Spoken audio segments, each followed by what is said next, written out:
हम आगे बढ़ते हैं और अपनी आखिरी फिल्म यानी नंबर 1 पे, नंबर 1 पे रंगीला साहब की कौन सी फिल्म आपके ख्याल में जो टेक्निकली भी और डायरेक्शन एक्टिंग के हवाले अब आए इस बात पे।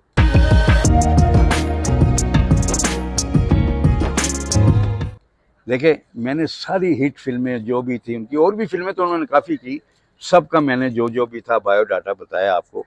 और मैं अब बात करता हूँ, वो फिल्में हम लेते हैं कमर्शियल पॉइंट ऑफ व्यू से, हिट थी, सुपर हिट थी, बड़ा बिजनेस था। अब एक ऐसी फिल्म थी जिन्होंने रंगीला साहब को डाउनफॉल शुरू किया, वो थी कुबड़ा आशिक। कुबड़ा आशिक टेक्निकली पॉइंट ऑफ व्यू से और सरमाए के हिसाब से ये बड़ी अच्छी फिल्म थी, बहुत अच्छी फिल्म थी। आज भी अगर आप उसको देखें तो मैं तो उसको नंबर 1 इसलिए कहता हूँ कि वो रंगीला साहब की डायरेक्शन और उसके बकाया जो लवाजमात थे फिल्म की वो प्रॉपर थे।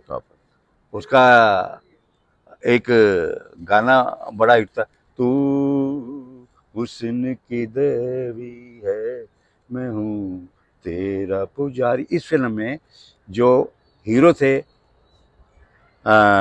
निशो बेगम के साथ, वो थे औरंगजेब साहब। तो वो अपना था, मगर वो उसकी वजह ये है, टेक्निकली तो वो बहुत मजबूत फिल्म थी, उसके पाए की इनकी कोई भी फिल्म को मैं नहीं गिनता।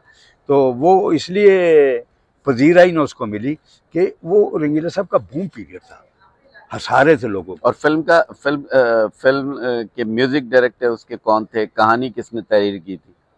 इसके म्यूजिक डायरेक्टर भी एम अशरफ साहब थे। एम अशरफ। अच्छा, तो कहानी तो वो आपको पता है, इंग्लिश फिल्म थी हंचबैक, तो उससे माखूज थी।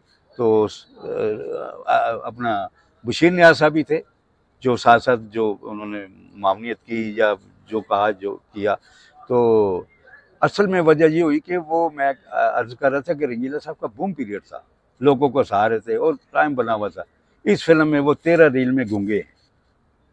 वो जो गूंगे हैं वो पब्लिक को एक्सेप्ट नहीं हुई बात, वो इनको देखने आए थे हंसने हंसाने के लिए, ये वो फलाना।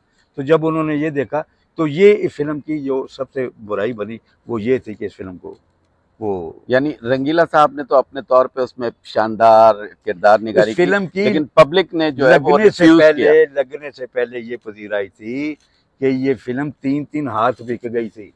जैसे कि फर्स्ट रन होता है, तमाम स्टेशन बिक जाते हैं, आगे दूसरी बार भी बिक गए, तीसरी बार भी बिक गए और बड़े अच्छे अमाउंट्स पे बिके। मगर क्या हुआ कि वो रंगीला साहब ने कहा कि कुछ स्टेशन पे आप लगाए, वो डेड फ्लॉप हो गई फिल्म, डेड फ्लॉप हो गई तो सरमाया सारा डूब गया। वो डूब गया तो वो रंगीला साहब पे फिर ऐसा टाइम आया कि ये स्टूडियो में लोग कोई इस्लाम दुआ नहीं लेता था, वो आते थे और जो फिल्में बन रही थी वो भी बेइतनाई का शिकार हो गई, उनको भी बड़ा फर्क पड़ा। जो फिर ये डाउनफॉल आया ना जी, ये बड़ा,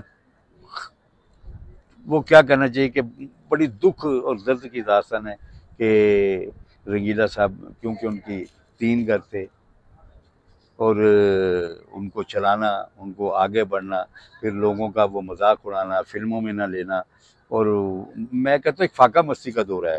लेकिन उसके बाद फिर यही हुआ कि रंगीला साहब का फिर एक बस फिर वो अल्लाह देखा, रंगीला साहब दिल के बड़े अच्छे इंसान थे।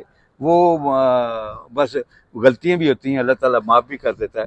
तो फिर अल्लाह ताला ने फिर उनको फिर से रंग लगा दिया और फिर रंगीला ये ऐसी कहानी। थैंक यू सर, बहुत शुक्रिया। इंशाल्लाह इसी तरह के की एक और आपसे आप 10 रख लें, हम तो आपको ऐसी ऐसी बातें बताएंगे जो ना कभी किसी को पता है ना सुनी है। मैं बड़े व्लॉग देखता हूँ, झूठ बोल रहे होते हैं ना, उनको पता है कोई खेतों में बैठा है, कोई कहाँ पे बैठा है, उनको हिस्ट्री का पता ही नहीं है। वो अपने पल्ले से शायद यहाँ पे शूटिंगें देखने के लिए आते रहे या एक्टर बनने के लिए आते रहे। तो अभी क्योंकि ये सिस्टम बन गया, ज़माना बन गया, हर कोई इस पर आ गया, तो वो बस अपने पल्ले से जो सच झूठ है उसको जोड़ रहे होते हैं। असल में वो मैं नहीं समझता कि वो कोई ऑथेंटिक बात कर रहे थे, सच्ची बात है। एक आधी बात कहीं से मिली, बकाया वो अपने पल्ले से लगाते हैं, तो मुझे तो बड़ा दुख होता है। बल्कि मैं उनसे रिक्वेस्ट करता हूँ कि यार खुदा का वास्ता है, अगर आपको नहीं पता तो हम जैसे लोगों से आके पूछ लें। हमने तो पूरी उम्र दे दी यहाँ पे, सब में बैठे, सबको देखा, और बस इंशाल्लाह आपसे बड़ी बातें होंगी, सारे आर्टिस्टों के बारे में होंगी। जी थैंक यू, बहुत शुक्रिया।